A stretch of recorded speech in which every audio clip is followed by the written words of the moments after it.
Bonjour à tous et bienvenue sur la première chaîne d'actualité quotidienne qui parle de NFT et de jeux blockchain. C'est donc tous les jours, ça dure un petit quart d'heure et pour ne rien rater, pensez bien sûr à vous abonner à la chaîne. Alors aujourd'hui, outre les différentes news, et vous verrez qu'il y en a beaucoup très intéressantes, et ben aujourd'hui en fait je vais me mouiller, puisque en effet je vais vous dévoiler en exclusivité une pépite dans laquelle je crois beaucoup. C'est un tout nouveau protocole qui vise à nous faire générer des rendements en lien avec les NFT. Alors bien sûr, toute précaution requise, c'est pas parce que je crois dans un projet que ça a marché. Je le répète et je le dirai jamais assez, je ne suis pas conseiller financier et même plus que ça en fait, tout ce dont je parle dans les vidéos, ce ne sont jamais à prendre comme des conseils d'investissement. Vous avez tous les liens en description et après bien sûr, c'est à vous et à vous seul de faire vos propres recherches, sachant que on vit dans un monde très risqué et que 9 projets sur 10 sont voués à l'échec. Donc peut-être que cette pépite aussi va mourir. En tout cas, moi j'y crois, je vous partage ça du coup très early et c'est vrai que vous êtes nombreux à avoir apprécié quand j'avais parlé de Florin Protocol au tout début, bien avant que ça explose, même bien avant que ça sorte. Je vous le rappelle, un protocole qui permet de fractionnaliser les NFT, les diviser, les transformer entre guillemets en crypto et après aussi de générer du rendement par rapport à ça. Le token a bien marché, aussi un gros airdrop qui est promis. Renseignez-vous. Ma vidéo sur Florin Protocol est toujours d'actualité, même si elle a 3 mois, donc n'hésitez pas à checker. Et bien sûr, on espère que ce nouveau protocole, cette nouvelle pépite, fera au moins aussi bien que ce protocole-là. La vidéo du jour est réalisée en partenariat avec le site d'information Crypto News. Vous le savez, c'est un site entièrement gratuit et disponible en français. Et dessus, vous trouverez donc tous les jours de l'actu sur les NFT, la crypto, un côté aussi finance tradi, des comparatifs, des guides, les différents exchanges, un côté aussi très intéressant d'agrégation de vidéos sur lesquelles vous retrouverez du coup tous les plus gros créateurs de contenu francophones autour de différentes thématiques, Bitcoin, Ethereum, DeFi, etc. Tous les liens seront en description et merci beaucoup à Crypto News.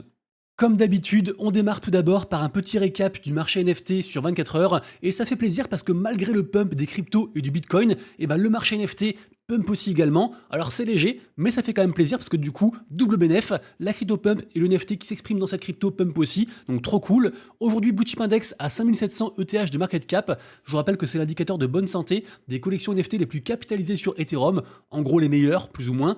Un sentiment de marché à 30, donc légère hausse, même si bien sûr on est encore loin des chiffres qui vont arriver quand on sera en top de bull run, et des volumes sur 24 heures à 35,1 millions de dollars, donc à peu près comme hier. Le top 3 des NFT qui ont fait le plus de volume depuis hier sont en 1, encore et toujours Pandora. Donc si vous connaissez pas, allez voir mes vidéos de hier, avant-hier, avant-avant-hier, etc. J'arrête pas d'en parler, ça cartonne toujours autant. Alors non, c'est faux. Pandora, lui, ce projet cartonne. C'est le tout premier projet ERC404. On est sur un floor price, un prix plancher à 8 Ether. Par contre, le reste des NFT ERC404, pour l'instant, ils sont toujours en forte baisse.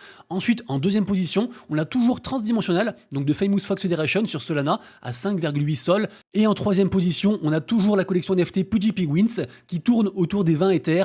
Et on attend de voir quand est-ce qu'ils vont flipper, quand est-ce qu'ils vont dépasser le prix des singes NFT des Bored Ape Club.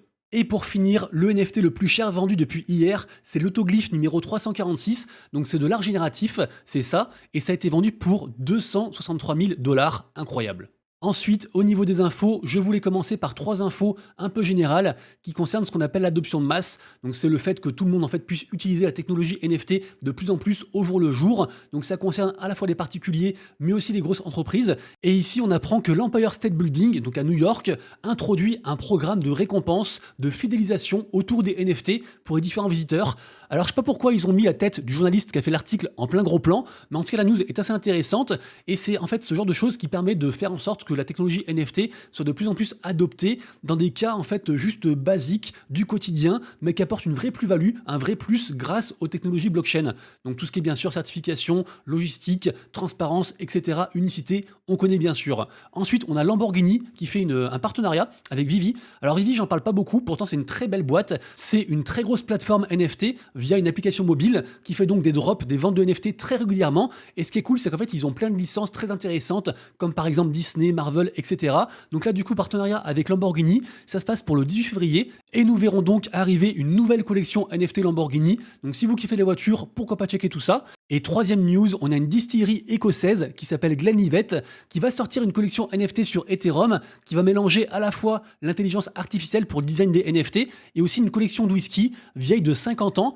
Ce qu'il faut savoir, c'est qu'en fait, cette distillerie, elle a 200 ans. Donc, entre guillemets, c'est un vieux truc. Et pourtant, ils s'intéressent aux technologies NFT.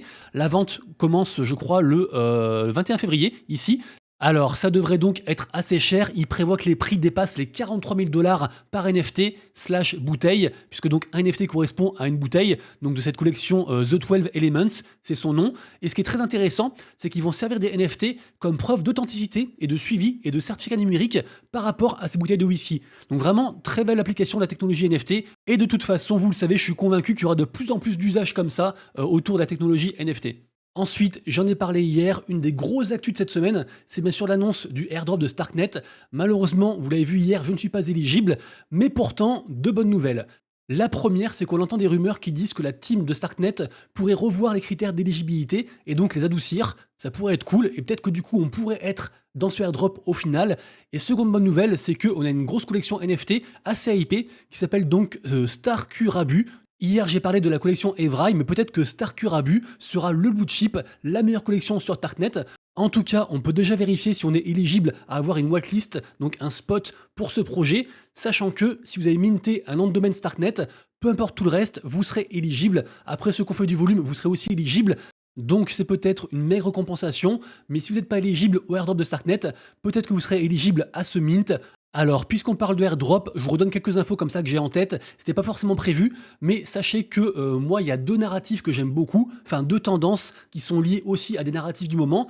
La première, c'est très simple à comprendre, c'est juste le hold to airdrop. C'est le fait d'avoir un NFT dans son wallet, de ne rien faire et de recevoir des tokens de différents projets qui veulent en fait être potes avec la licence, entre guillemets, avec la collection au complet. Par exemple, Pudgy Penguins n'arrête pas de recevoir des promesses de airdrop, c'est assez fou. D'ailleurs, ils en ont aussi reçu un sur le jeu Second World Games récemment. On se rappelle aussi qu'ils ont reçu pour chaque Pudgy Penguins 7 000 $ d'allocation de token DIM, de Dimension, bref. Cette tendance hold to airdrop est très puissante et là il semblerait qu'une fois encore, les Pudgy Penguins seraient éligibles à un airdrop de la part de la Berat Chain. La Berat Chain, c'est un gros narratif, c'est une très belle blockchain, plein de gens sont en train de la farmer, de farmer la testnet. Ils récoltent des NFT, ces NFT d'ailleurs explosent, on a les Honeycomb qui sont montés à 0,5 Ether et en plus de ça, certains holders de NFT reçoivent aussi un airdrop en plus de différents tokens. Donc assez incroyable. Et après, trois autres blockchains qui ont promis un airdrop, c'est Layer 0, Eigenlayer et Frame. Alors Frame, c'est trop tard, les allocations ont déjà été réservées et il n'y a pas de NFT qui sont liés à cette blockchain, en tout cas de ce que je sais. Par contre, Layer 0 et Eigenlayer, il y a différents NFT qui sont liés aussi à cet écosystème et donc des gens spéculent sur le fait de holder ces NFT pour être éligible à différents airdrops.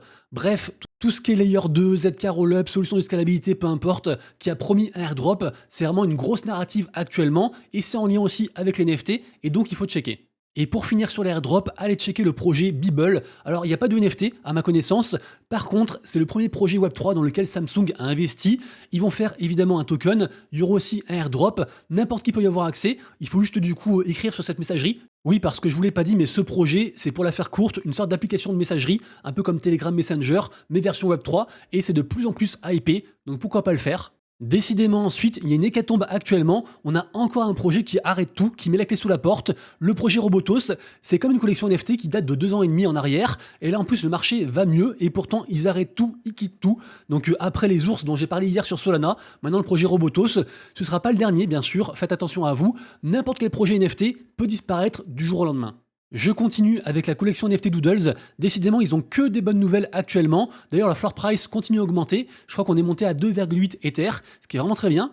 Et là, en fait, ils annoncent la sortie de ce qu'ils appellent le studio. Alors, de leur dire, c'est la première maison, entre guillemets, multi-chain sur mobile, qui en fait mélange à la fois le côté immersif du storytelling et leur IP, donc la propriété intellectuelle. Et vraiment, je trouve que Doodles, ils font des très belles choses et je suis vraiment très content que ça augmente. Ensuite, faites attention à cette collection. La collection NFT Asset Dash, j'en ai beaucoup parlé au tout début, quand ça s'est minté pour quasiment pas grand chose. Asset Dash, à la base, c'est un wallet tracker gratuit sur téléphone. Ils ont aussi fait une collection NFT qui s'appelle Vanta, et grâce à ça, en fait, on cumule des points, et il y a pas mal d'intérêt à avoir ces points-là, accès à des whitelists, giveaway, etc. Et là, dernièrement, en fait, elle a explosé de 3,5 sols à quasiment 6 sols. Pourquoi ? Et ben en fait tout simplement ils ont créé la première collection, ils ont minté en fait carrément la première collection PFP, donc image de profil, en utilisant le standard de WNS. Qu'est-ce que c'est? C'est tout simplement le standard NFT qui a été créé et supporté par le même coin OneCoin. Alors, donc un standard NFT, c'est comme par exemple ERC 404 ou alors ERC 721 sur Ethereum. C'est des sortes de règles qui régissent un smart contract dans le cadre en fait d'une sortie d'un NFT, pour la faire courte. Et ce projet Wen, qui a donc fait le standard WNS dont je parle, qu'est-ce que c'est? Bah rappelez-vous, c'est le tout premier meme coin qui a été lancé en fait sur le launchpad de Jupiter, qui est un gros exchange sur Solana. Donc tout est lié. Et en fait derrière tout ça, on a le mec qui s'appelle Miao, qui est un très gros builder, un très gros entrepreneur, très très riche. Et donc ça se rend de plus en plus vers un côté NFT très intéressant. Je rappelle aussi que le OneCoin sort son Discord normalement aujourd'hui. Donc peut-être qu'il y aura des avantages à rejoindre ce truc-là. Et donc cette collection NFT, qui est donc la première dans ce standard-là, s'appelle Elements. Elle a été mintée par Asset Dash. Donc tout est un petit peu relié. Et d'ailleurs, Asset Dash met beaucoup en avant tout ce que fait Jupiter et aussi le OneCoin. Donc je pense qu'ils sont vraiment très reliés et qu'il y aura de plus en plus de features par rapport à tout ça. En tout cas, apparemment très bientôt, les gens vont pouvoir burn donc un NFT ici, Vanta, donc la collection de Asset Dash, pour justement avoir un NFT qui s'appelle Elements, donc cette nouvelle collection. Et donc, plus on s'approche de la date du burn, plus ça devrait augmenter. Après, bien sûr, on est sûr de rien, mais ça me semble très intéressant. En général, les premiers sur quelque chose, en général, ça marche. Rapidement ensuite, vous voulez être whitelisté pour ce projet. C'est un très gros projet qui arrive en mars. C'est gratuit, c'est un free mint. La collection s'appelle The Origin Pass. Et en fait, c'est la collection NFT du Dew Studio. Alors Dew, qu'est-ce que c'est? En fait, c'est la première marketplace / agrégateur sur Polygon. Donc eux, ils sont que sur Polygon. Et donc, ils font leur propre pass avec, on imagine, différents avantages. Je le répète, c'est gratuit. Très petite supply, donc il faut en avoir absolument. D'ailleurs, ils ont sorti un pré-mint, donc ça c'est une sorte de loterie, mais essayez comme ça de rejoindre un petit peu leur réseau et de choper une whitelist, parce que je pense que ce sera payant. Alors, nous arrivons donc à la pépite de cette vidéo. J'espère que ce projet vous plaira. Ce projet s'appelle MetaStreet. Pourquoi je l'aime bien? Et ben en fait, moi, je me suis aperçu que mon plus grand critère d'investissement pour savoir si j'investis sur telle ou telle entreprise, en fait, c'est quoi? Bah, c'est les humains. C'est à la fois les humains en mode la communauté et à la fois les humains en mode la team. Et en fait, j'adore, je préfère investir sur des humains, même si le projet peut être un petit peu bancal. Et ben, je me dis que si je crois en cette personne, il va y arriver, il va se sortir les doigts et puis il va mener son projet jusqu'au bout. Et c'est pour ça que j'avais par exemple investi dans les projets de Kungs, donc Yogapets et Cubes, qui ont d'ailleurs bien marché pour l'instant. Je croise les doigts encore, je suis un gros holder. Également aussi dernièrement sur Solana, j'ai fait pas mal d'argent grâce à ça, sur le projet de Solana Sensei. J'en avais parlé aussi en vidéo il y a environ je crois 3 mois. Les NFT ils ont fait je crois x20, enfin bref. Du coup voilà, j'aime bien investir sur les personnes. Et en fait, je kiffe ce mec, Dingaling, qui est juste un des plus gros acteurs de tout l'écosystème NFT. C'est un multimillionnaire. Il est très connu en fait pour acheter des NFT et jamais les revendre. Et en fait, il est dans tous les plus gros projets, les meilleurs projets en général. Et donc ce gars, alors entre autres, hein, il est pas tout seul, il y a aussi plein d'autres investisseurs, plein d'autres mecs qui conseillent la team. Ça fait 2 ans qu'ils font ce produit, le produit MetaStreet. Et donc MetaStreet a levé 25 millions de dollars, en partie aussi donc avec de l'argent de Dingalings, pour faire quoi? Pour introduire une notion qui s'appelle les liquid credit token. Et en fait, ça part d'un constat très simple, c'est que les NFT, c'est très bien, mais c'est illiquide. Et donc, ils veulent permettre à la fois aux institutionnels et à la fois aux particuliers de pouvoir investir plus facilement dans ce monde des NFT. Et donc, ils le font grâce au LCT, Liquid Credit Token. Alors mon but quand je vous en parle, c'est évidemment pas de vous faire FOMO sur ce projet. Moi, à l'heure où je vous parle, j'ai pas encore investi dedans parce qu'en fait les frais Ethereum ils sont trop chers là, ça me coûtait genre 50 balles, c'était n'importe quoi. Donc je vais le faire, je vais investir une belle somme parce que j'y crois, mais je suis prêt à perdre cette somme et c'est important de comprendre ça.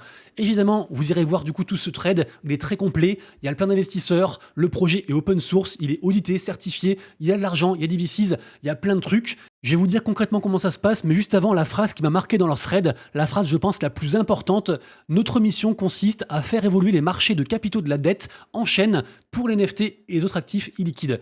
Si vous avez compris ça, vous avez tout compris. Et en fait, pour faire ça, ils ont sorti une plateforme gamifiée où on monte différentes tours au fur et à mesure qu'on monte de l'expérience et après on débloque certaines choses. Faut investir du coup en WSTETH, mais bon, ça se trade facilement. Par contre, c'est sur Ethereum, donc forcément, il y a aussi des frais à ce moment-là. Et sachez aussi qu'il y a un programme de référal et aussi un airdrop à venir. Alors justement, je pense que ce airdrop sera très conséquent. Par contre, ça peut être du très très très long terme. Ça se trouve, ça n'arrivera pas avant plusieurs mois, ou alors le projet mourra avant, j'en sais rien. En tout cas, il y a beaucoup de baleines qui se positionnent. Pour l'instant, on est encore très très très early. Donc, à vous de faire vos recherches après mes infos, mais gardez bien en tête que si vous gagnez de l'argent, c'est grâce à vous, et si vous en perdez, bah, c'est à cause de vous.